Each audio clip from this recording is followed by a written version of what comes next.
halkan waxa weeye cirjifa la yiraahdaa cirjife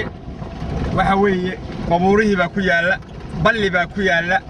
halkan magaalada qashinkeedii oo dhan ayaa la keenaa waa goobta kaliya ee qashinka magaalada lagu soo daadiyo sida halkan idinkaga muuqato waxaas waa baco geedaha saaran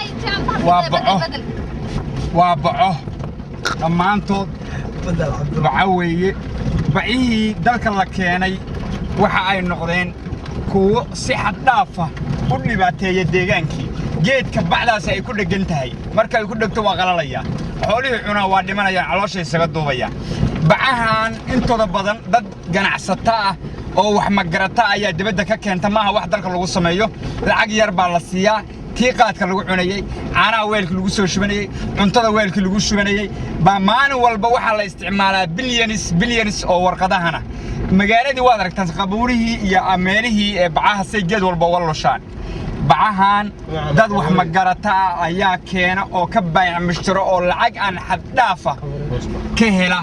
kuna keena dadweynaha si ay uga ganacsadaan dhibaatada ay dalka ku hayaanna waa kuwa waad aragtaan muuqaalka bacaha qabuurihii say ku dhex yihiin goobihii dhammaasay ku yihiin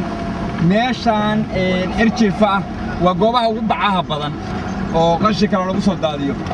sida hadda halkan dhinaca kale qabuuraha ma hay dhinaca kale inooga muuqata oo ah dhinaca kan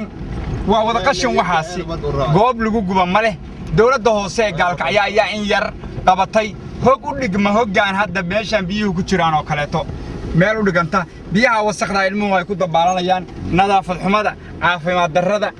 problemka gobolka ka jira ama magaalada ka jira way badan yihiin kumana ku soo koobi karno intaan oo kaliya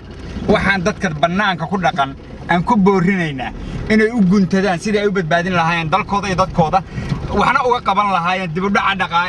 dibudhaca ku soo dhacay sanadihii 16 sano ahayd ee ay ka jirtay dawlad la'aanta dalka Soomaaliya ayna horumar u gaarsiin lahaayeen guud ahaanba gobolka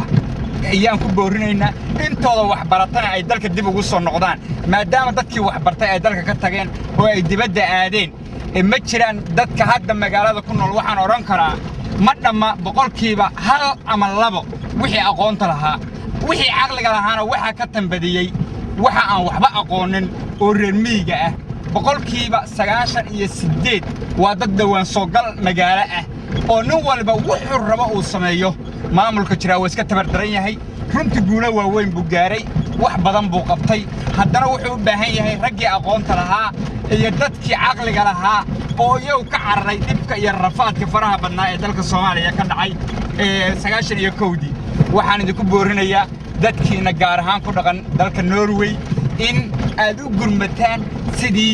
deegaanada ama Somaliland ha ahaato ama Puntland ha ahaato ama gobolada kale Soomaaliya ha ahaatee inaad dalka dib ugu soo noqotaan aadna u horumarin lahaydeen wabillahi tawfiiq wasalaamu calaykum warahmatullaahi wabarakaatuh